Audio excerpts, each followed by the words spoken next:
Good evening. Hopefully everyone had a good weekend. We had a long weekend, actually. Oh, wow. I'm realizing the lighting sucks from this angle. Trying a new angle. Well, let me check this out. Is it better over here? Oh, I can't. No, it sucks in the whole room. All right, I'm going to have to get a lamp or something in here. Okay, I'll figure it out.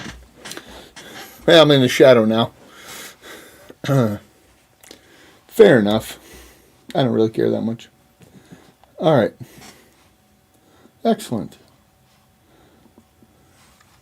Okay.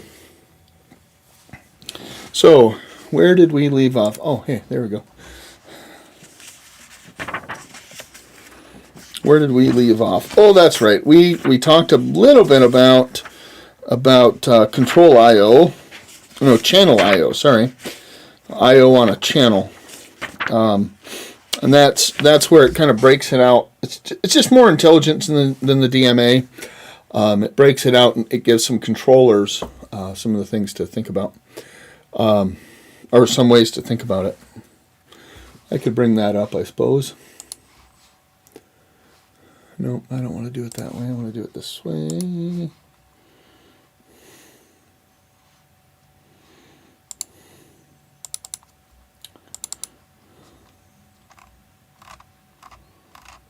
Yeah, lecture 22. There we go. That's the guy. All right, that's it. Oh, that looks weird in the PDF. That's all right. So we did Amstel law. Got a couple ways to do that. OMDALs.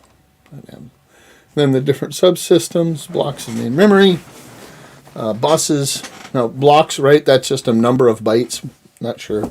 Depends on each system gets to define itself. Buses provide I/O transfer, right? Control modules in the host or in the peripheral. That, like the DMA has a control module, and so does the I/O control, or channel I/O also has multiple. So, multiple modules. Interfaces. And then cabling or other transfer media. We haven't talked about the cabling yet. Or other transfer media. We're going to talk about two different types. And maybe I'll talk a little bit about the couple others that's actually pretty cool. Although it's maybe probably more of a networking thing. But we're a precursor to that class anyway, so it's okay. We can talk about it for a minute. I think it's cool.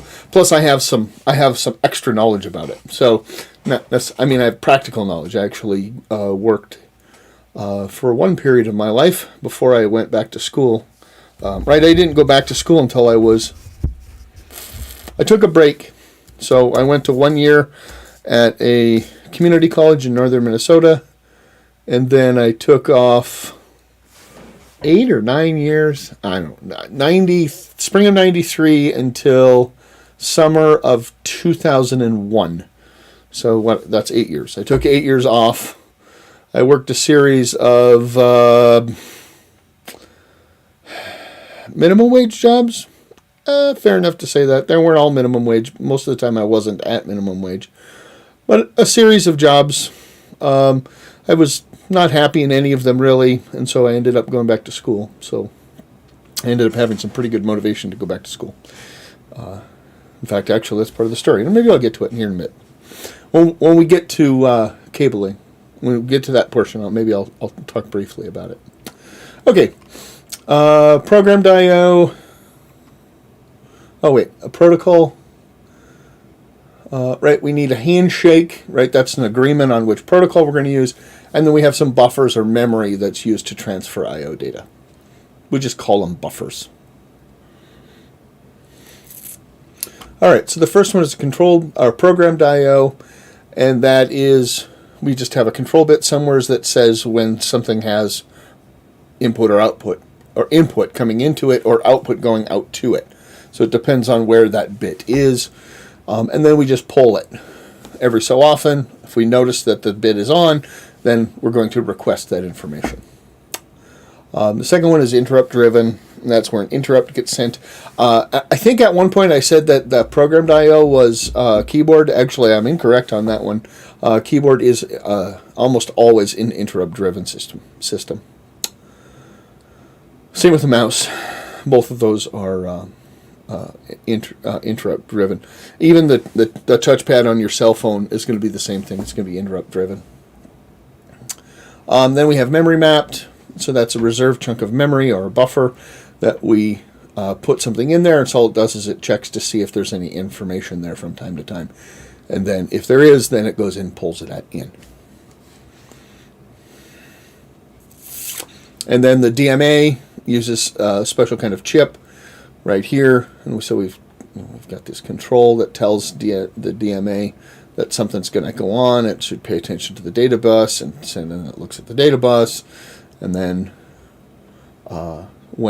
once it gets in here, so the difference between DMA and memory mapped is the I/O device is putting the information into this buffer, and then the CPU is taking a look at it.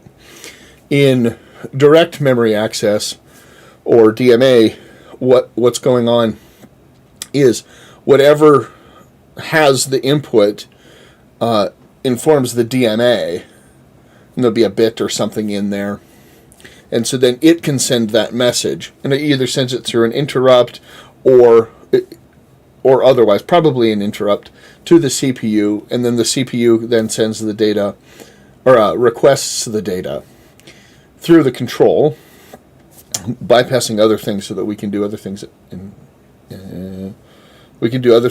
simultaneously, potentially, right, with our pipelining.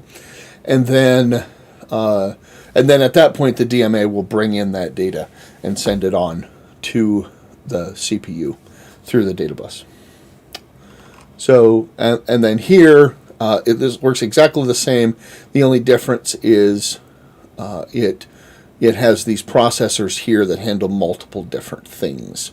And generally speaking, you're not going to probably use this on your home computer, the channel I/O, but you are going to use that on a bigger system.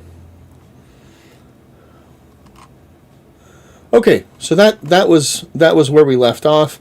So that means we're going to talk about data transmission. Okay, so let me first start off by going down here and typing BOT. No, that didn't work. Go down here. Come on. BOT. That looks good. And then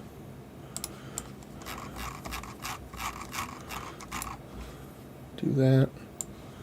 Bring it up here. Okay.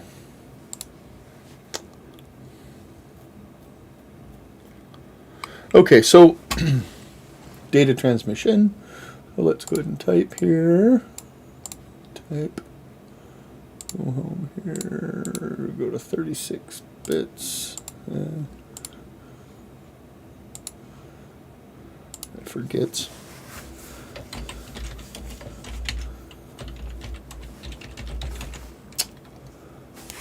Data transmission. That's what we're going to do. We're going to talk about. I'm not going to get into some of the different things that we can talk about. There's data transmission are the wires that are connecting things.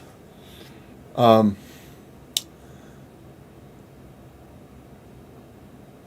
I'm going to talk a little bit about them, but I'm not going to talk about like the length or how far they work, because different things work at different distances, and it's a little tricky on how that all works.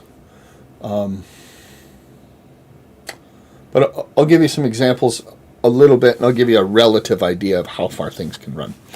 Okay, because one of the interesting things about that is the electricity, even though we try to shield it when it's running down the line, it does lose its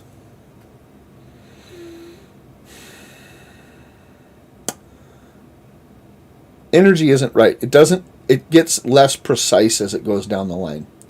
So it's harder to know whether it's high or low volts, just because the volts tend to kind of get mashed together sometimes or get strung out.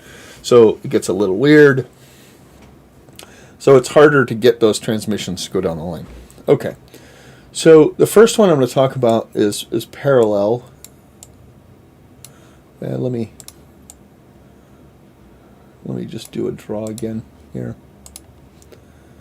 And I wish that was on that same screen, but they don't do it that way. So the first one is parallel.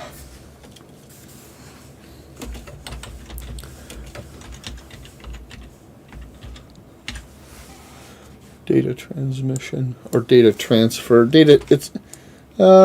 Yeah. We probably should use the correct word. Okay. 2 S's. Okay. So, parallel data transmission. So, in the past, if you have a cable that connects your printer to your computer, almost certainly it's using parallel data transmission.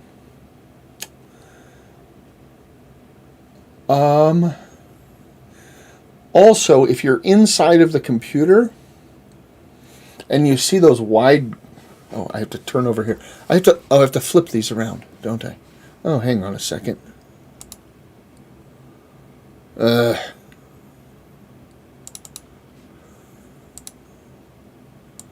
It's going to get weird for a second. All right, I'll fix that though. All right, now I'm looking at you guys again.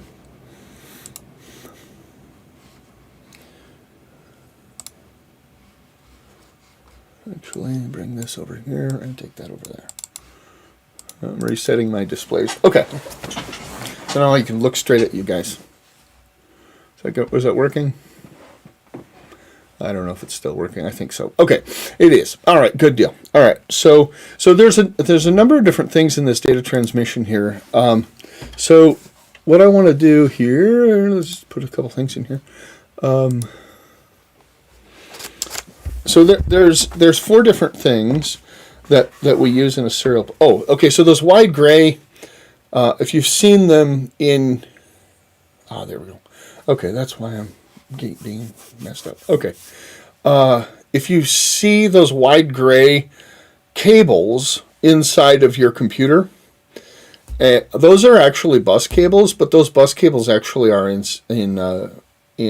parallel. It's going to send things in parallel. And it works a little different on the buses, but we're not going to worry about that for this. But in this case, if you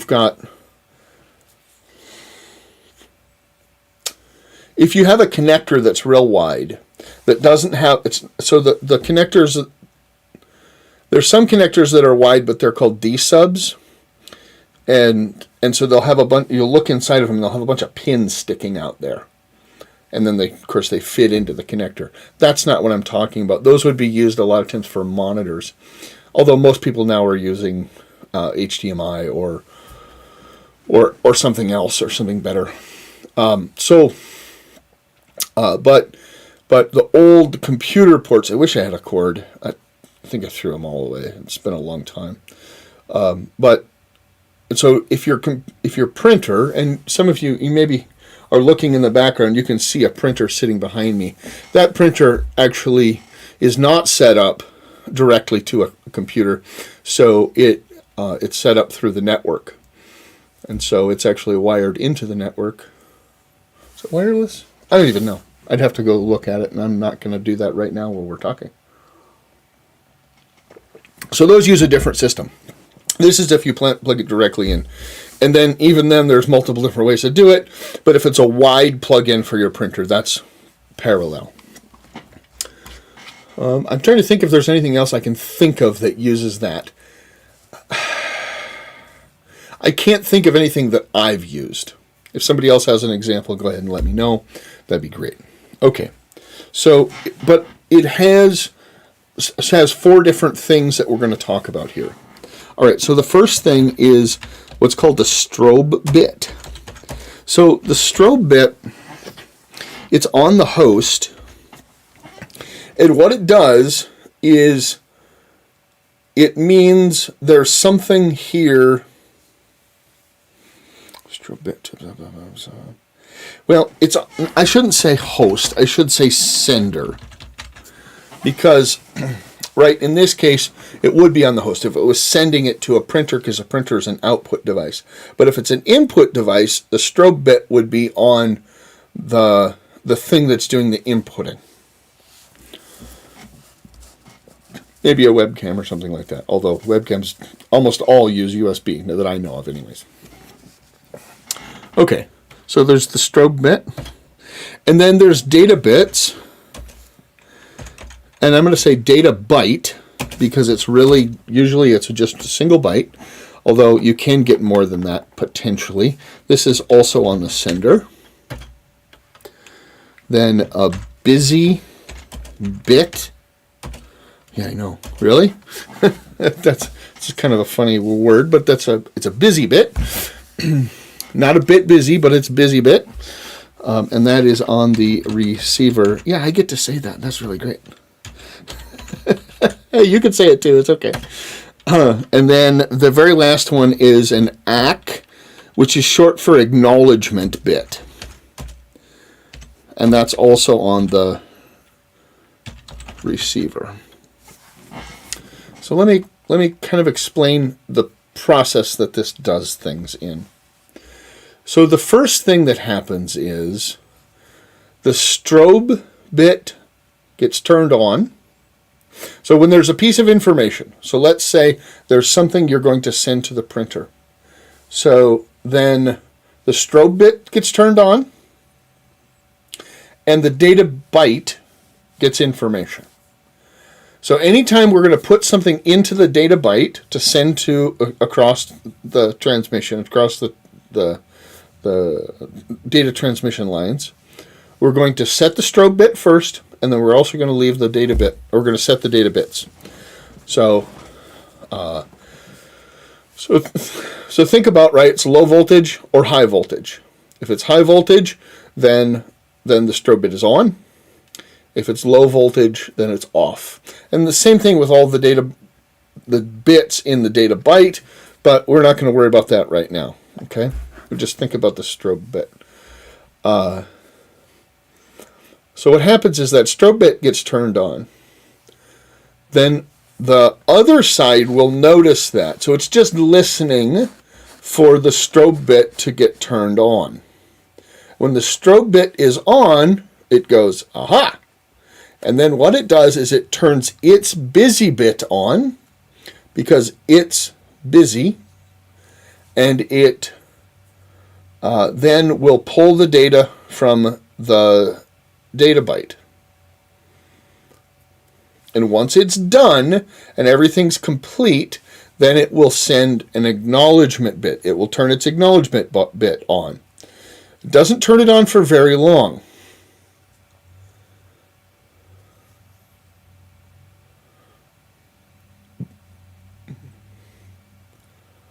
But once it does, the sender will notice, aha, they're done. It'll so turn off the busy bit. Sorry, when it's finished reading in the data, then it will turn off its busy bit and turn on an acknowledgement bit. Does that simultaneously. The strobe bit still on, so the strobe bit gets turned off. Oh, as soon as the sender notices the busy bit on, then it knows, hey, you've gotten my information. You know that I'm sending something. And so then it leaves the data bits alone, but it turns off the strobe bit. Doesn't need to keep running that. So then the data goes across. So I don't know, how do I want to do this to talk about it?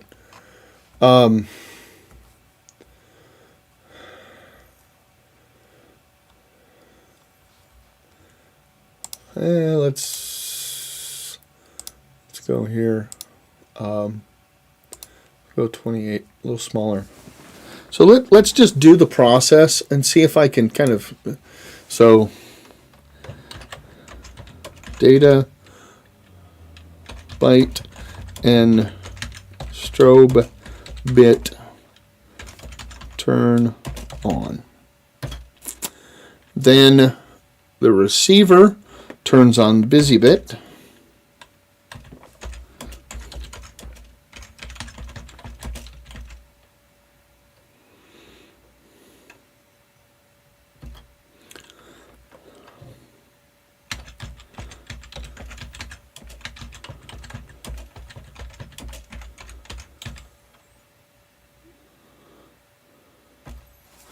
And I'm going to push this in a second here because what I want to do is I want to say that the strobe bit goes off. In fact, actually, I don't want that there. This is a reaction here.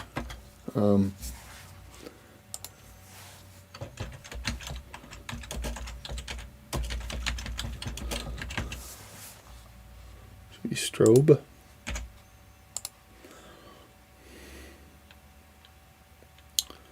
Yep, okay. And then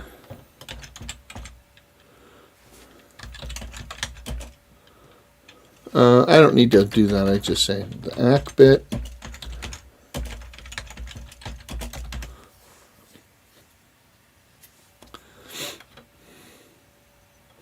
This is at the same time.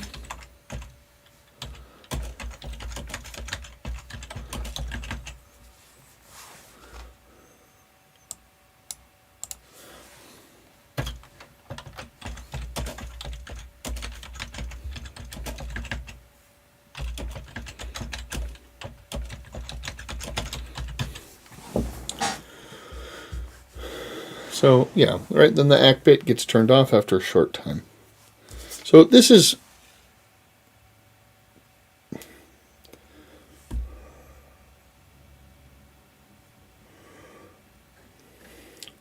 one of the ways to kind of visualize this is think about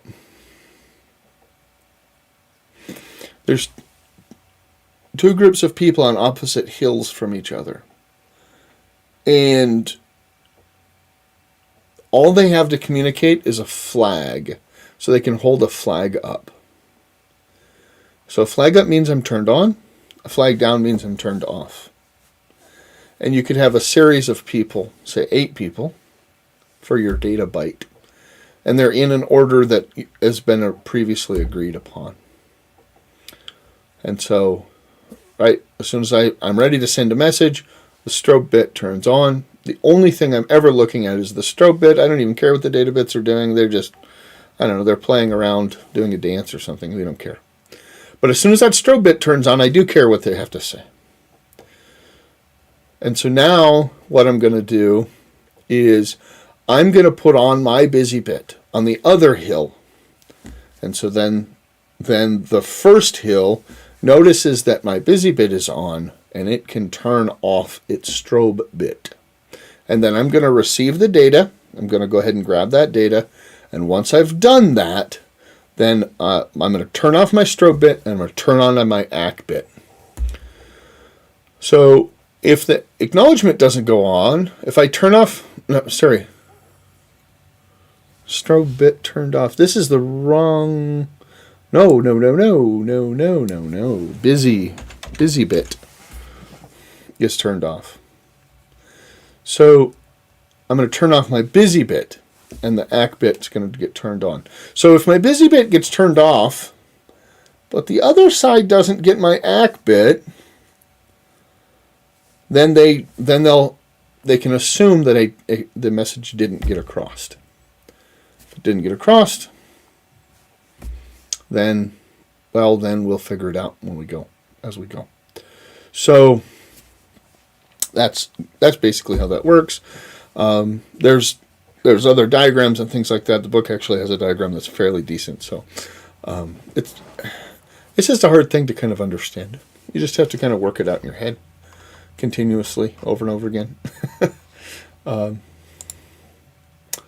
right. That's that one. So actually what I want to do here, the second one is called serial bit. So one of the things here is that In this case, with the parallel process, we're only talking about 30 meters max. That's all the farther it can be on the cable.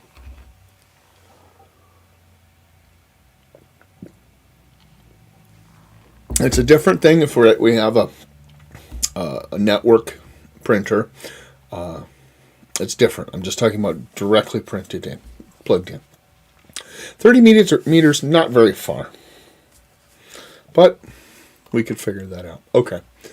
So the next one is serial transmission. And the serial transmission is much farther. So a serial transmission, the old connection for keyboards and a mouse was a serial port. Nobody uses that anymore. Everything is USB now, and it has been for some time. So my guess is most of you don't remember the serial mouse. Again, I don't think I even have... Yeah, I only have one corded mouse. It's not even connected, and it's a USB. So I don't even have one. I probably haven't had one for 20 years, maybe. It might be that long. I've been on wireless mouse for a long time. It's pretty handy. So, okay. But think a single wire. It's the simplest way to do it. I'm not going to talk about... There's a lot of different kinds of protocols on how to do it, on how to send information down a serial line. But basically, it's just one line. So, I'm not going to talk any more about that. But it is better for long distances. And that seems a little strange, right? Because it's a single wire and the other one is just a collection of single wires. What's the difference? Well, the difference is that, this is where it gets a little tricky, is that when you have two copper wires close together, there's something called crosstalk, which means the voltage in one can jump to the other, to different lines. Well, that's kind of a problem, isn't it? So that's why in a single line you don't have to worry about that. You have to worry about that crosstalk where it can jump between there. And that's the reason why the wires themselves, well, first off, the wires have jackets on them so people don't get electrocuted, although usually the voltage isn't high enough to become a problem. But or the amps. But the other thing is that, and so you'll, the jacket doesn't have to be very thick to keep people from getting a shock from it, but they're a lot thicker because they're trying to prevent that crosstalk. And so, like, if you look at an old cable, or if you have cable, like say you have Comcast or something like that for your internet, you would have a cable coming into your house. And that's the exact same cable that they used for cable TV. And those they're serial? They're not really, because they actually technically have two lines. They have an inner core line in the middle, and that's the one that kind of sticks out. And then there's that mesh around the outside, and that's also one as well. So we can send two lines, but maybe that's one way in the other direction. I'm not exactly sure how they do that. So that would be another example, is the cable that you'd use for internet. That's just a single line. Now, for those of you who use the regular Cat5, which has 5 wires in it, it's actually interesting. If you look inside, you peel it back and look inside of it, it has 3 pairs of twisted pair. So let me back up a second and talk about what twisted pair is. So here's the really cool thing, is that if you take two wires and run them right next to each other, just like this, and then just run them all the way, there's potential for crosstalk pretty quickly. So you don't have to go very far, and you can't go any farther before crosstalk becomes a problem that you can't overcome. And you could add a ton of insulation to kind of help make that so that it's not a problem, but that's expensive. But what they found is, and this is where it gets cool, if you take those two wires and just twist them, so they're just twisting like this, then you can, like, it's something like 5 or 6 times longer before crosstalk becomes an issue. And then you can bundle those twisted pair, because what happens is the electromagnetic field around them, it creates a barrier between them and actually keeps other stuff from affecting it, but it also keeps themselves from crosstalking. It's really cool. And then you can bury multiples of those inside of a jacket, which is exactly what a Cat 5 does. So that's pretty neat. Okay, so that's it. How did I learn about those kinds of things? Well, I learned about some of that kind of stuff when I taught / took a networking class. But another way I learned some of this was my last job before I went back to school was working at a wire harness plant here in the town I live in. And what happened was, right, I'd been bouncing around doing different jobs. I ended up getting a job there. My brother worked there. I worked overnights, and then I switched to evenings so I could go back to school. But I was working overnights. Oh, no, they shut down the overnight, I'm sorry. And then I was working days. But I realized everybody was being forced to work overtime. Actually, I wasn't. I don't know why. Actually, I do know why. Because I told them if they made me work overtime, I'd quit. So, but I realized that, we were going to be forced to work overtime, which is, fair enough, right? I mean, I was going to get paid extra for it. But it wasn't very good of a wage. I didn't think. And I realized that no matter how long I was there, it wasn't going to get that much better. And also I realized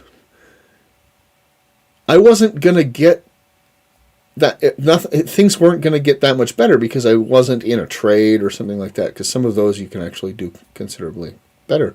But I wasn't doing that. And at that point I was in my late 20s. So I said, the only way I can better my life is to go to school. And so that's the reason why I decided to go back. And to me, it was computer science the whole way. So that's a little bit about my story. Okay, so one of the other things we worked on there was fiber optics. And this is actually in the early 2000s. Actually, it was before that, right? It was in 2000. So I was actually there when 9/11 happened. And most of you don't remember that. But a lot of people were really scared because this is the first time an act of terrorism on that scale happened in the United States. It was a big deal. And I worked with a fair number of middle-aged women. And this wire harness plant that I worked at was right next to the airport. And so the day it happened, I remember I was working that evening.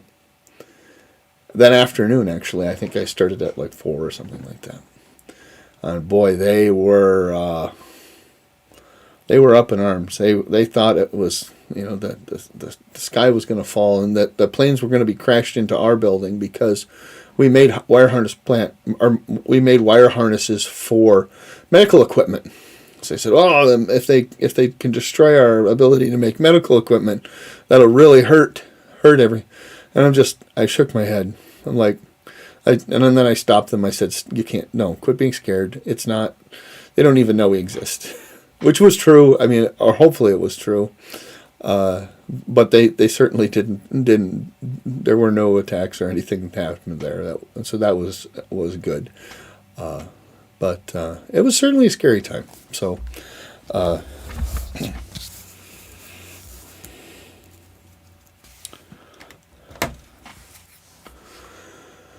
All right. Anyways, that's my story there. Oh, fiber optics. We worked on fiber optics there too. So fiber optics are really cool because what it is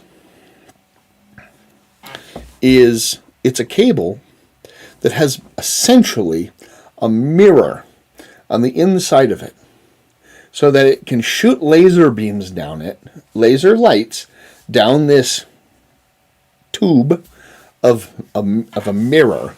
And so we don't have to worry about crosstalk because there's no electrical field around it.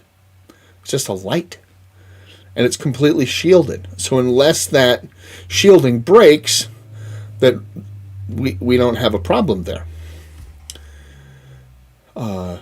And you can put multiples inside the cable. The other thing is they can run for a very long time, like miles.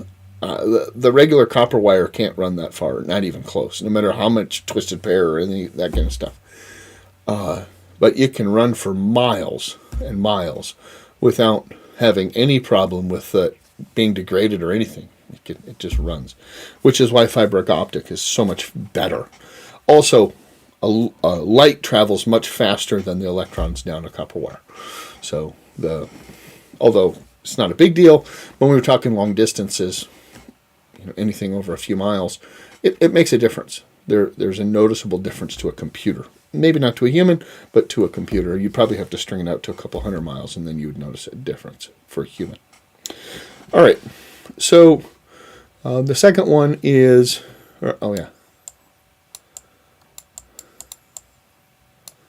serial transmission.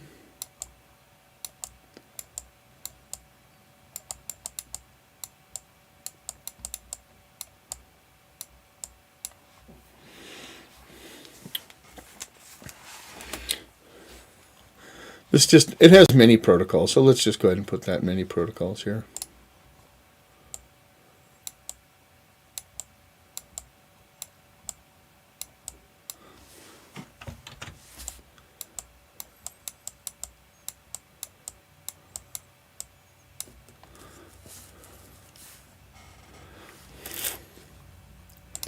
Okay, and then I talked about a bunch of really weird things.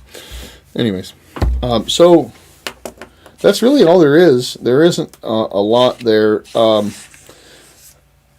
There's other things we could talk about as it comes to transmission. Most of that stuff will be in a networking class because that's where it really belongs. Okay.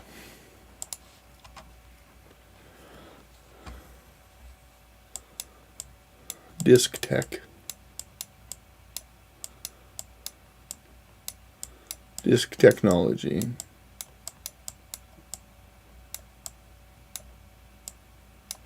So what I'm going to do is I'm going to go briefly over them.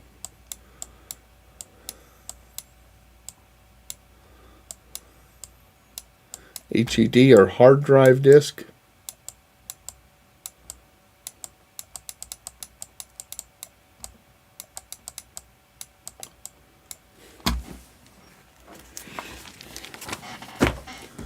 Do I have... I don't... Oh, geez. Maybe at one point I did have...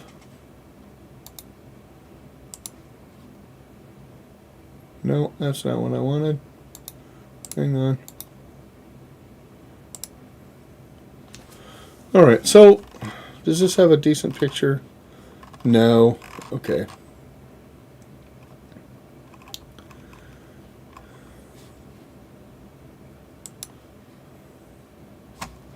Let me open it up another off the site here.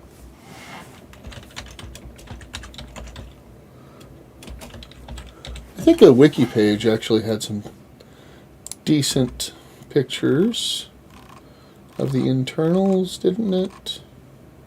Oh, no, I know what the deal was. I have the thumbnail for this picture actually. There we go. This is a little bit here. Notice here, let me zoom this in a little bit here. So, Wish I had a pointer on this, but that's okay.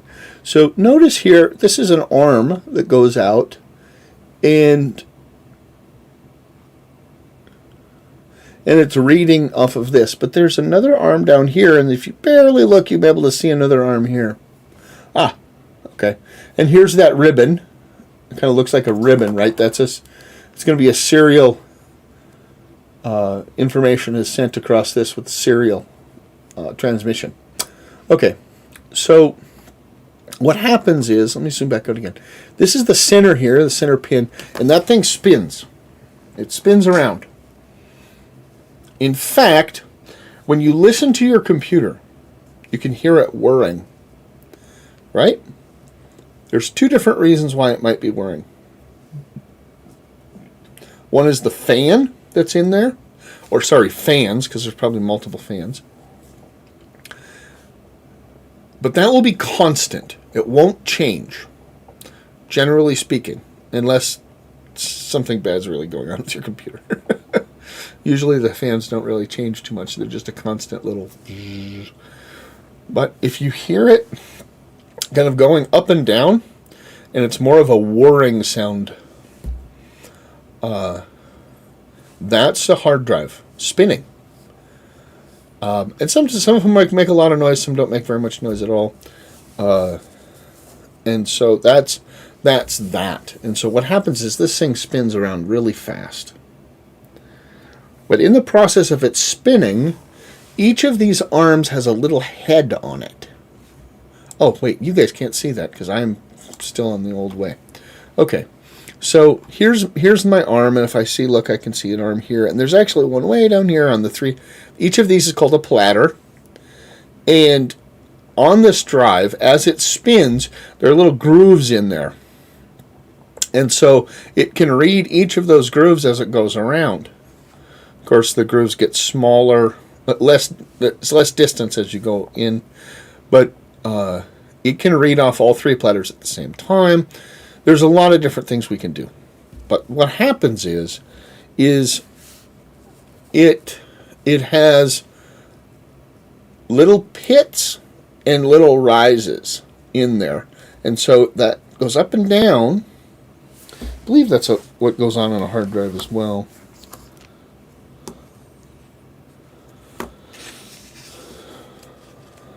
Oh, yeah. So even though, oh, that's right. Out here, these are bigger. What it does is it draws an invisible line straight in. And when it draws that invisible line, it'll draw another invisible line right in here. And this little sector here and this little sector in each one of these grooves will be the same. And they'll get bigger. And they'll be like more than twice as big out here than they are on the inside. Just because that's how circles work. And so it just means it holds more data, but it's still called the same. It's still called a sector.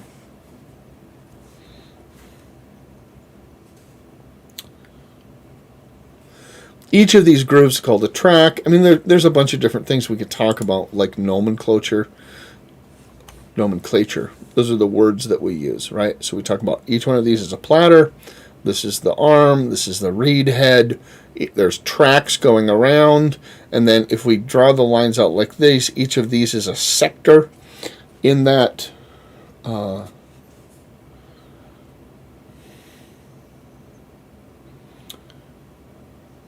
so it has that gap, that sector gap, and that helps keep everything in line. So it knows where it's at.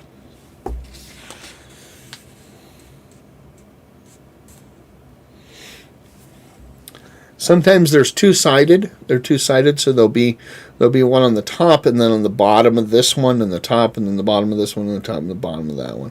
So, but it depends on the system, and then that one arm will take care of both of the read heads up and top and bottom.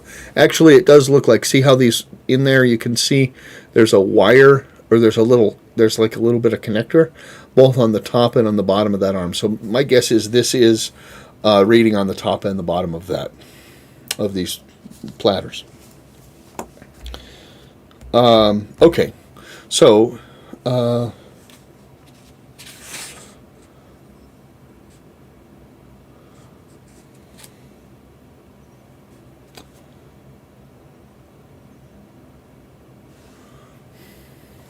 I don't know how much more I want to talk about it.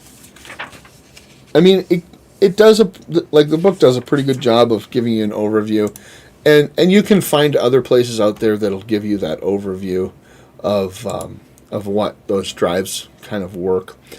But I want to talk about some of the things. These are cons. Because in a lot of ways we have HDDs and solid state drives, so SSDs, and we have to make a determination which one we're going to use between the two. So one of the main cons here is they're slower.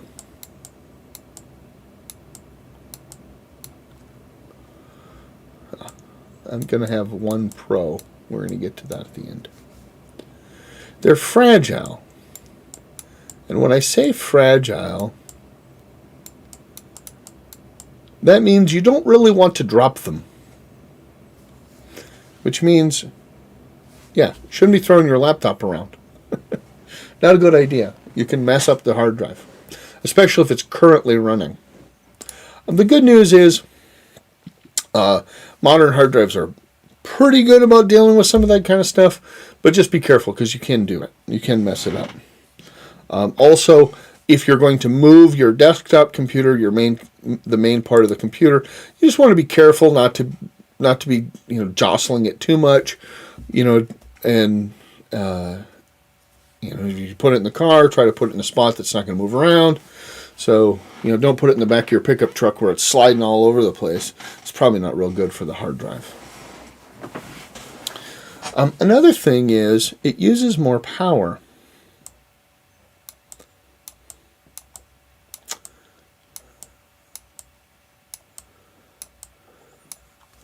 That's a problem for a laptop, isn't it? It's also a problem just about everywhere, right? Because the more power you use, the less power you have for other things. Goes right on down the line. So we want to try to use less power, but we don't have to get too carried away. We have to balance it with performance. But hard drives, because it has to physically spin that drive, that takes power to do that. And so that's why it uses more power. The big pro here is that it's cheaper. And what I mean, I'm comparing this to SSDs. So it's just the cost is less for the same amount of capacity. Also, when we say cheaper, that generally also means it's right. If we talk about some of the principles of Moore's laws, if it's cheaper, that means we probably have more capacity on it. But that's not necessarily true. It's certainly, you'll get more capacity for the same price. Okay.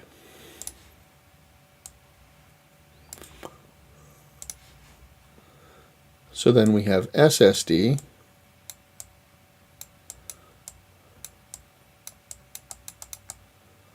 Solid state drive. And I'm going to talk about the cons here. So we can certainly say it's more expensive.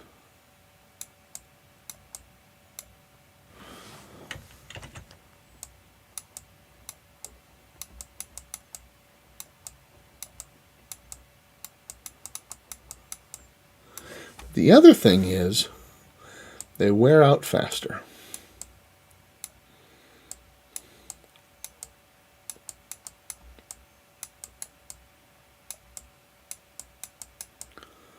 So on a hard drive, if you look at just one place where there's data, you can write to a hard drive 1,000,000 times or more before that particular spot wears out. On a solid state drive,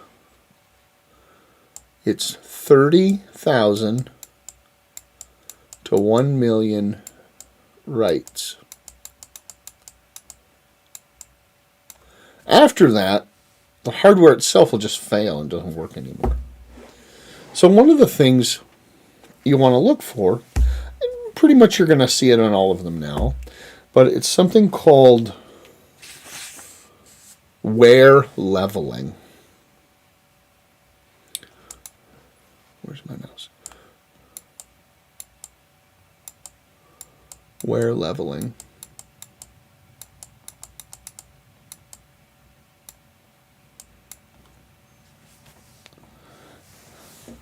Now, what wear leveling does is it attempt. So, okay, in a hard drive, some of the spaces are in a regular hard drive. Some of the spots they're easier to access. So it tends to use the same spots over and over and over and over and over and over and over and over again. In a solid state drive, you don't want that, right? Because you can wear them out pretty fast. So what it does is if it's going to write to a bunch of different places, if it's going to write onto the disk, it tries to spread that out as much as possible. Now also remember, when you're using virtual memory, on a hard drive it's better. Slower, but it's better because it lasts longer. On a solid state drive, now, should you be worried about using it that way? No. I wouldn't worry about it at all. Most people aren't going to have problems for a long time, and depending on how hard you're using it. But it is a consideration to have.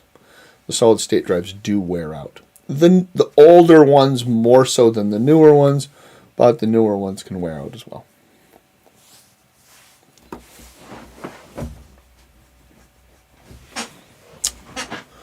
All right, let me talk about another one then. Whole nother category.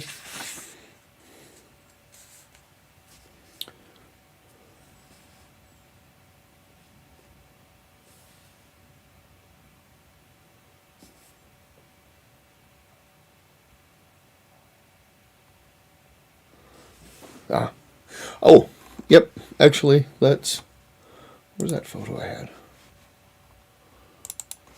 Bring that back. So part of the reason why a hard drive is so slow is the ARM itself has to move into position. Now, if you go back to the olden days when everybody was, everything was slow, it didn't matter that much. But nowadays, everything is pretty dang fast. So it does matter. And so even though that ARM moves to our eye very quickly, although you wouldn't probably be looking at it while it's actually moving, because you need to keep it protected from dust and all kinds of other things. But if you did look at it, you would notice that it's moving. It looks like it's moving lightning fast, but to a computer, it's moving like molasses.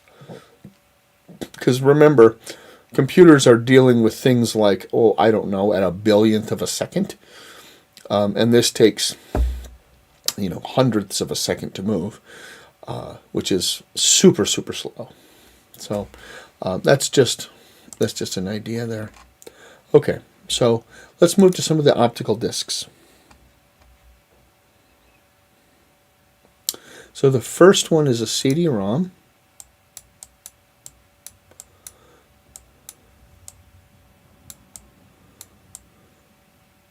Although there are,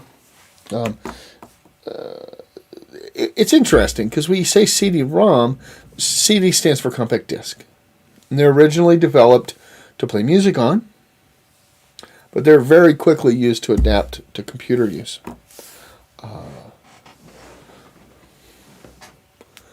There's been a debate going on ever since CDs came out about music, because one of the things CDs do to music is they digitize them. Actually, to be fair, the cassettes did as well. No. Well, they didn't, but they weren't as good. So there is a debate out there, and there's validity to it, because music that's digitized is it's a certain number of beats per, not beats, but sounds per second. But there isn't nuance, right? They're all distinguished, all plateaus. So on an album, right? So if you take an actual record, the LPs that spin, right, and you have the little needle on them, those actually are allowed to record wavelength or waves. And so you can actually, instead of having distinct plateaus, it actually has a line that so it changes its speed. So now I can't tell the difference. Some people can, or at least they say they can, and I'm gonna believe them. So there is still a market. So the interesting thing is cassette tapes. I haven't seen a cassette tape in a long time, but they might still exist. I haven't seen that many CDs for music. We don't really see any of that kind of stuff anymore, right? Because we all go to the internet and download it. But albums, they're still alive and well. Now, well, maybe not the greatest idea to say that, but they are still out there and they do exist. Okay, let's talk a little bit about these.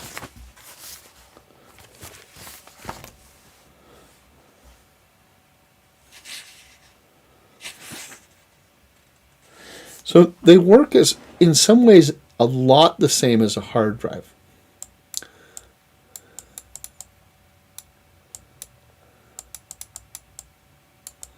Similar to HDD. The only difference is, usually they only have one side that has anything on it. But the other thing is, they don't have sectors, so they just have tracks. The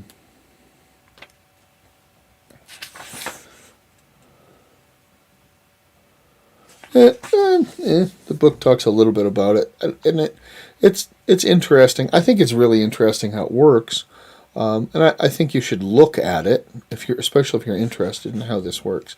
So one of the things to at least point out, though, is that the head size is about 750 nanometers.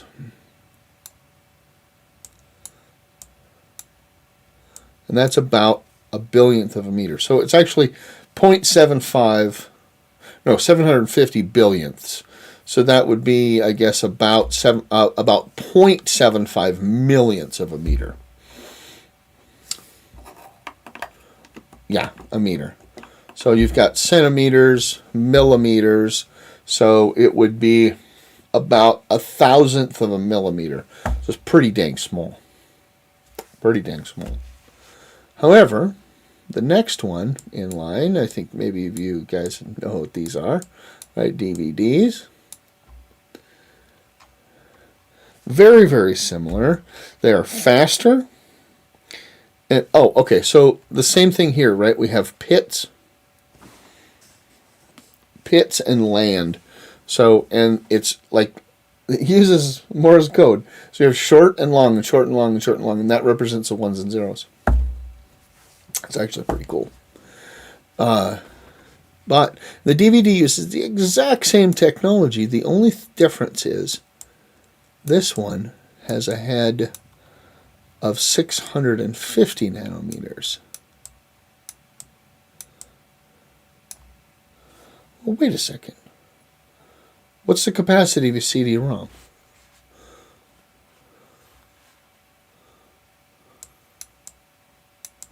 Capacity is about 1 megabyte. What's the capacity of a DVD?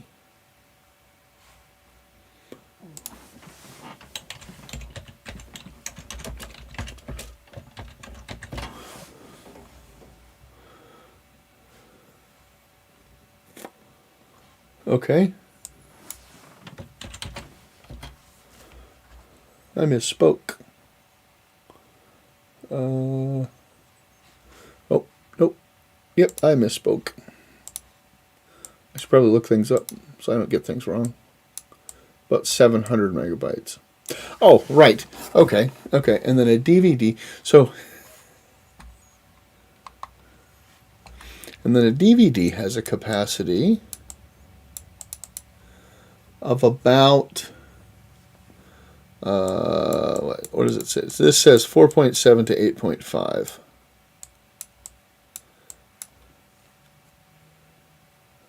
Oh, that's if it's a, okay, hang on. So single-sided, we're just going to go with single-sided here. Gigabytes.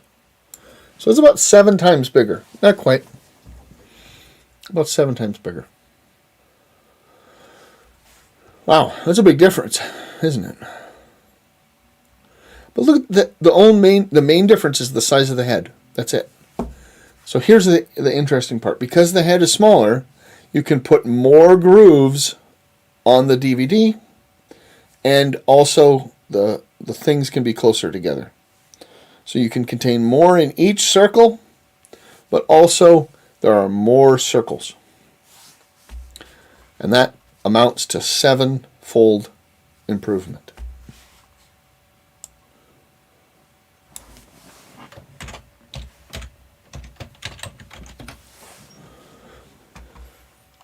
So then the next one, I'm sure you guys know about this, is a Blu-ray. Oh, since I'm talking about removable things, let me stop for a second. How about a USB drive? Those little USB drives that we all use, right? We put it in the computer, we've got stuff on there and whatnot. What is that? You use the exact same technology as a solid state drive. No difference. None. So it has the same read-write problem where it can go over a problem.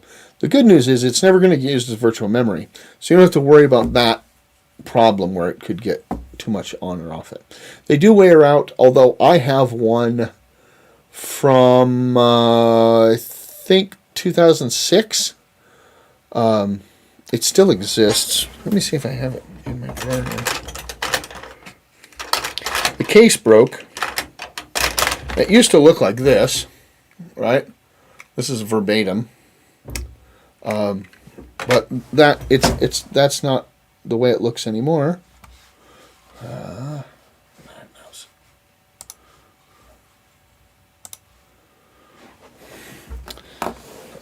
don't know. I have it in the other room, I think.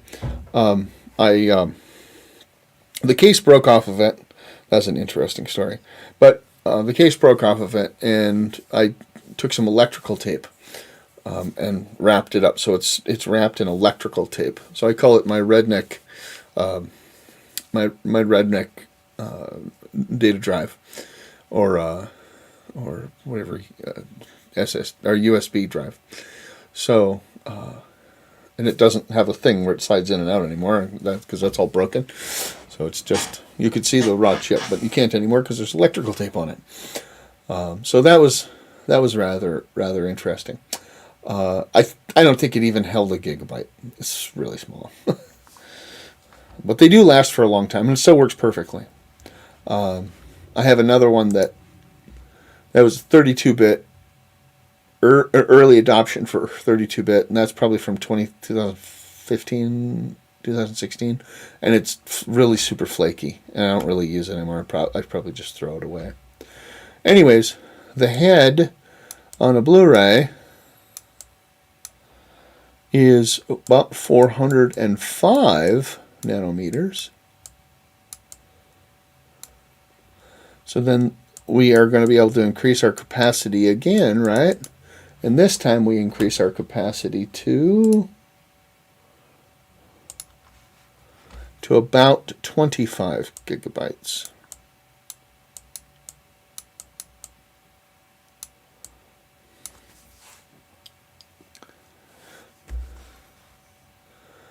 I'm not exactly sure. I'd have to look into it, because one of the things, right, when we see these, we use them for computer stuff, but we can also use them, right, the main thing we use them for is movies. The difference between a Blu-ray and a DVD, so the interesting thing, this is where it gets a little weird.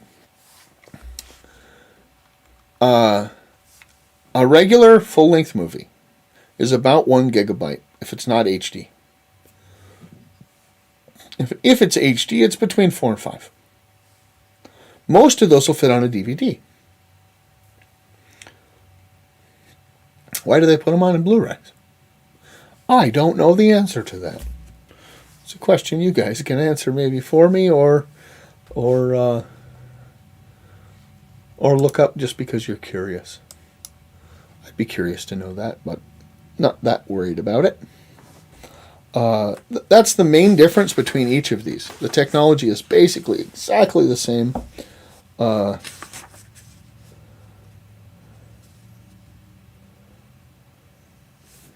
There's really no difference. So, I think that's all I've got for today.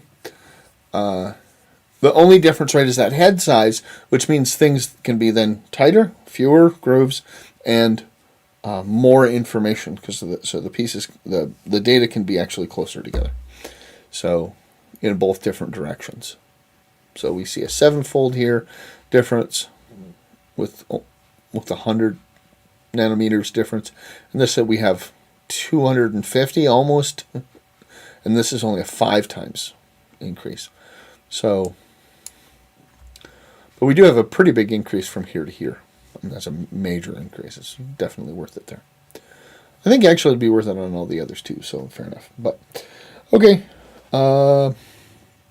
Yeah, that's all I've got. We're going to, so I put out assignment 7 today, and we will, that'll be this week, and then next week will be exam 2, which will cover the first 4 chapters. Just a word of caution about assignment 7. It's actually quite long. I don't think any of them are real. I don't think any of the questions are. Most of the questions are multi-parted, and there's a lot of information there. Don't get too wrapped up in it. Try to keep a clear head on it.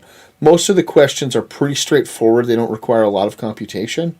So just pay attention to them, and but also you might want to get started a little bit earlier, just because there's more there to look at. The last question, instead of being worth 3 points, is worth 6 points. I noted that. The rest are worth 3. So it's just worth the normal 21, just like before. Okay, that's all I've got for tonight. I will talk to you all again on Wednesday. All right, bye-bye. Where do I got to open up the right thing here. Hang on. There we go.